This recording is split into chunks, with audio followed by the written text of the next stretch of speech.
Let's start when I thought strength was enough. I used to admire lions not in the symbolic way most people do, but in an obsessive, literal way. Strength, ferocity, fearlessness. I plastered lion posters on my bedroom wall, watched documentaries about their dominance, and trained at the gym like my life depended on becoming alpha.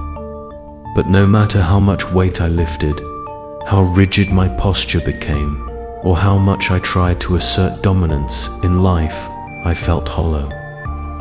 It all came crashing down one evening in my apartment in Queens, NYC. I had just lost a freelance contract because I got into an argument with the client. My girlfriend broke up with me a week before, saying, "You don't feel, you react. I need a man, not a beast." It hit me hard. I sat in my room, shirt drenched in sweat, staring at the lion poster.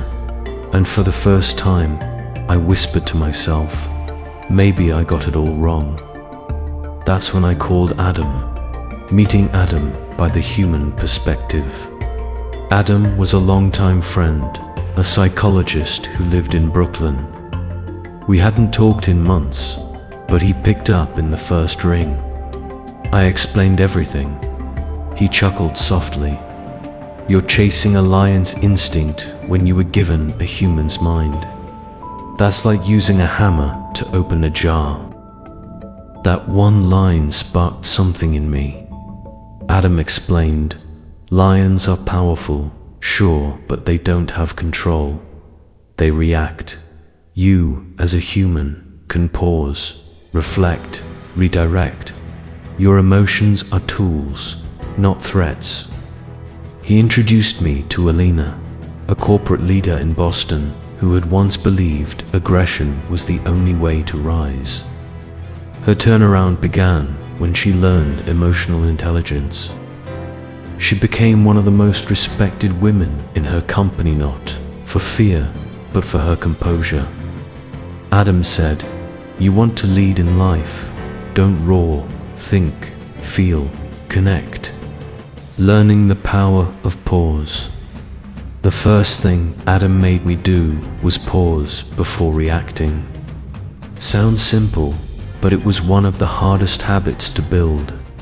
He gave me a trick.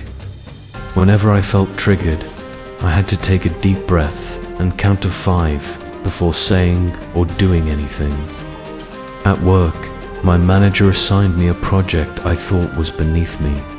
My initial instinct was to snap, but I paused. I asked questions. Turned out, he saw potential in me to train a junior team. It was an opportunity, not a dismissal. Adam introduced me to Carlos, a police officer in Brooklyn, who had once punched a wall during an interrogation. After that incident, he learned mindfulness. Now, he's known for diffusing the tensest situations with calm, not forced calm. That pause was the first sign of real power, rewriting the definition of strength. Adam said, "Strength isn't how loud you are. It's how loud your silence can be when the world expects you to explode." I stopped shouting to be heard and started listening. At first it felt weak, like I was surrendering. But over time, I realized people respected my presence more when I didn't dominate the room. Bow before every match, not out of submission, but out of control. "A lion pounces," she said, "but a human calculates." I started journaling every night. What did strength mean to me today?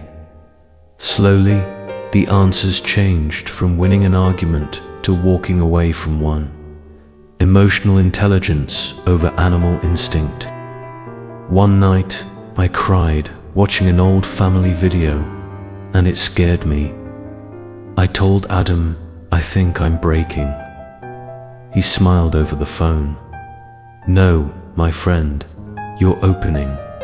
That's the difference." We began exploring emotional awareness.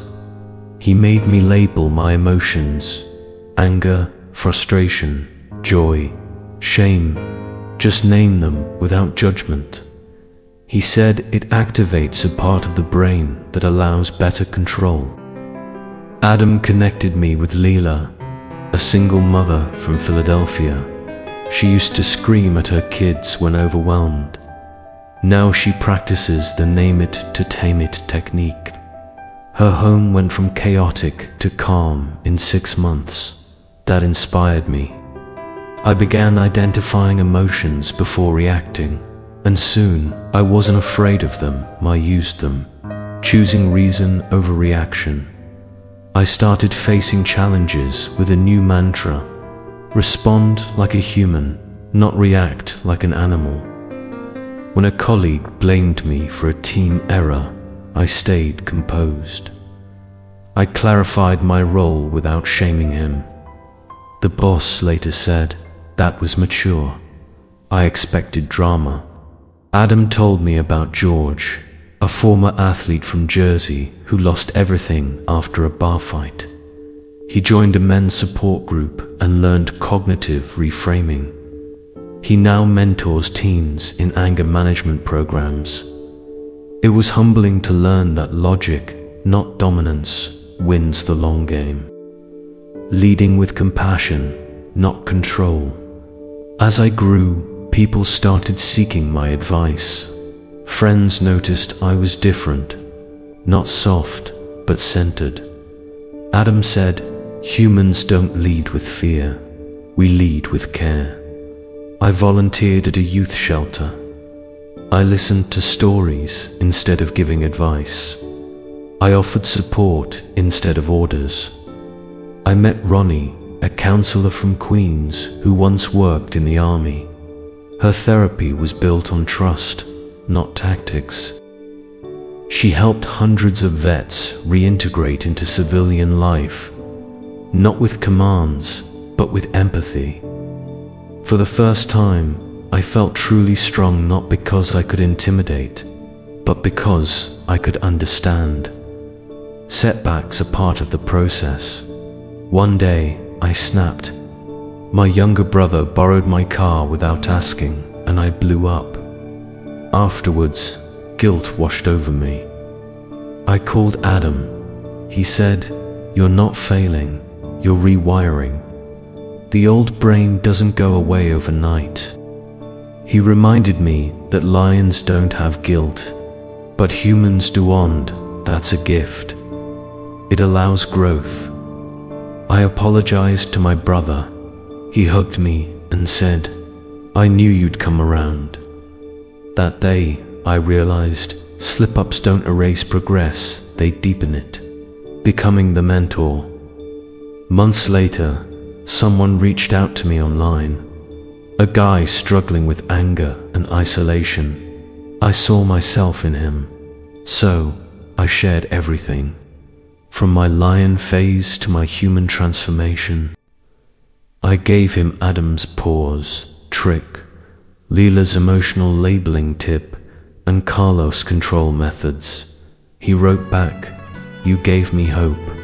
I thought strength meant never crying. Turns out, it means knowing why you do." That message changed me. Conclusion is about the brain in the heart. Today, the lion posters are gone. In their place hangs a quote: "Don't be a lion, be a human." Because a human can think, feel, and choose. I still work out. I still love winning. But now, I win differently. With presence, with understanding, with purpose. If you think becoming powerful means becoming untouchable, think again.